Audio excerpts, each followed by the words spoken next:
What's going on, Internet? We're looking at the absolute tiniest jet anyone can buy in the world. And you are watching Relative Motion, the channel all about teaching you the best means of getting you wherever you need to go.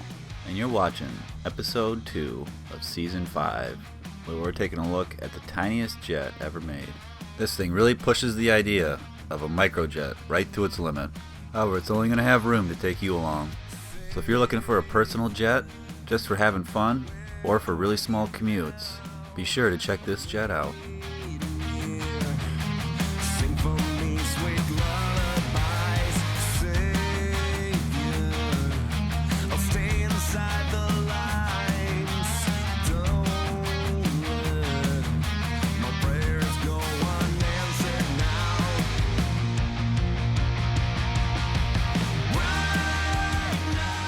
So because this jet is so ridiculously tiny, it is a little impractical, but it definitely has some great uses if you use it for what it's intended for.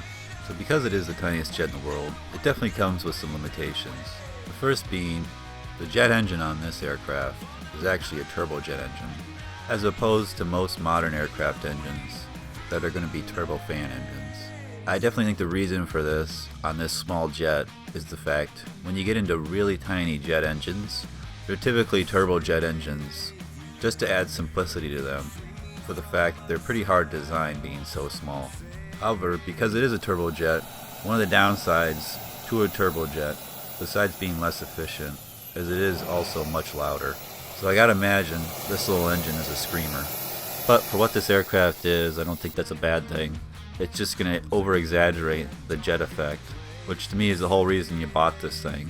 Because you just absolutely had to have a jet engine, which I'm not going to hate on you too much for, since they are really desirable in aircraft, and you really can't beat that sound of starting a jet engine up.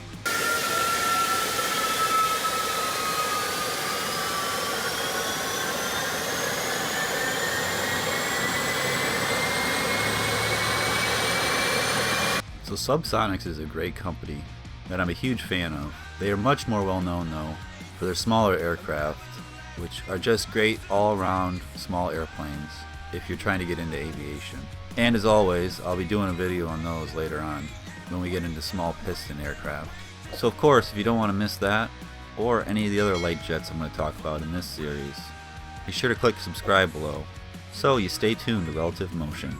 These other small aircraft Subsonics make are super desirable because they're well priced, very fuel efficient, and on top of it, they have a great folding wing design, which makes small aircraft like this even more practical if that was possible.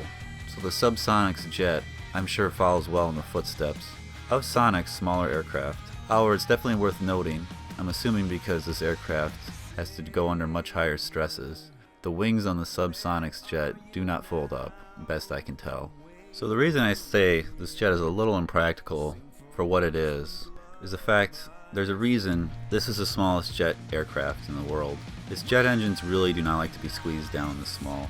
And when you make a jet engine this small, the entire package becomes pretty fuel inefficient. This aircraft only weighs about 1,000 pounds fully loaded and only carries one person. Now if you take this and compare it to an aircraft such as a Beechcraft Bonanza, which is an extremely popular general aviation aircraft, you can quickly see why this is such an impractical aircraft. A Beechcraft Bonanza will carry 6 people, where this only carries 1. And for all that, you're still going to burn similar fuel, go similar speeds, and have probably half to a third the range.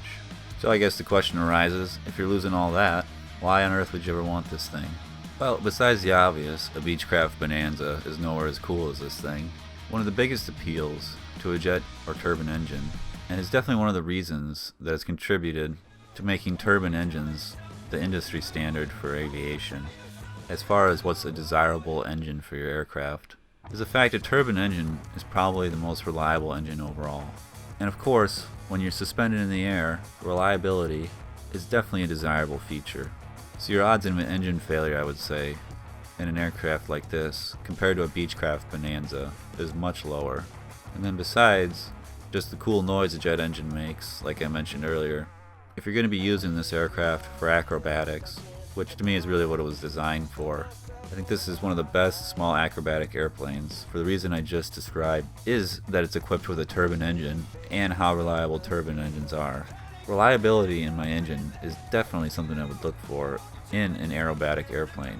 And this is because the maneuvers you're going to be in an aerobatic airplane compared to just a regular one are going to be even more dangerous if your engine suddenly quits.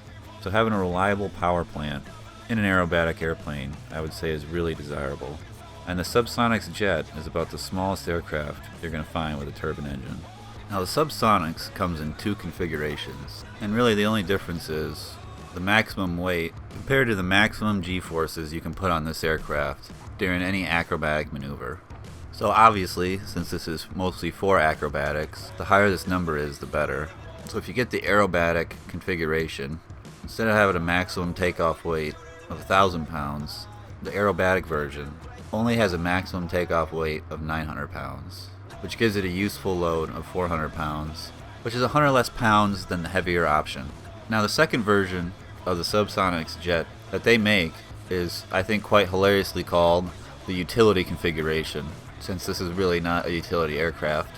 But I guess I see where they're going with this. Since it can just carry more weight, it does make it a little more practical of an airplane. So real quickly, the specs here is, like I said, the utility aircraft is going to have a useful load of 500 pounds, and the aerobatic is going to have a useful load of 400 pounds. Now with full fuel, that's going to drop the useful load on the aerobatic airplane to 130 pounds, and the useful load with full fuel on the utility version to 230 pounds. So very quickly here, you can see the biggest limiting factor is going to be what you weigh. If you are a lighter pilot, maybe closer to 150 pounds or below, you might go for the aerobatic version and potentially have to carry a little less fuel, but you are going to gain the higher maneuver capabilities of the aerobatic version having plus 6 Gs or minus 3 Gs, where the utility version is limited to plus 4.4 Gs and minus 2.2 Gs. And all that means is you're not going to be able to pull as hard of a maneuver in the utility version. However, you are going to gain that 100 pounds of useful load. So if you are a heavier pilot, or maybe even plan on carrying some sort of backpack with you with some gear, or just always want to be able to carry full fuel and don't really plan on using this for acrobatics, I'd definitely look into the utility version. And then lastly, with the utility version, I'm not sure if you could pull this off or not, but if you are a lighter pilot and you have some useful load left over, you could maybe even turn this into an experimental aircraft and put in an additional fuel tank to extend your range even further. So if you had the utility version, and let's say you weighed about 150 pounds, you'd be able to fit another 80 pounds of fuel in this extra tank to extend your range maybe 100 to 125 miles, which I guess I'm not sure is going to be worth the effort, since this thing already is limited to a range of 400 some miles. That extra 100 miles is not going to get you a whole lot, but I think it's an option to be aware of. I think some of the other limitations to be aware of on this jet is the fact, best I can tell, this aircraft isn't pressurized, which in a jet can be problematic since jets want to cruise at higher altitudes typically. Like this aircraft, which I couldn't find a whole lot of information about, but I believe wants to fly somewhere around 20 to 30,000 feet to be most efficient. And obviously, if you're going to fly at those high altitudes, the aircraft either has to be pressurized or you need some sort of supplemental oxygen to be able to survive up there. So being that this aircraft isn't pressurized, you are going to have some sort of supplemental oxygen if you want to go up that high in altitude. And I'm pretty sure oxygen is not included on this aircraft.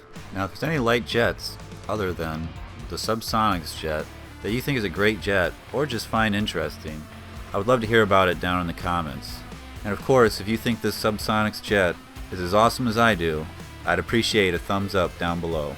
And until next time, I'm James Cooper, and you've been watching Relative Motion.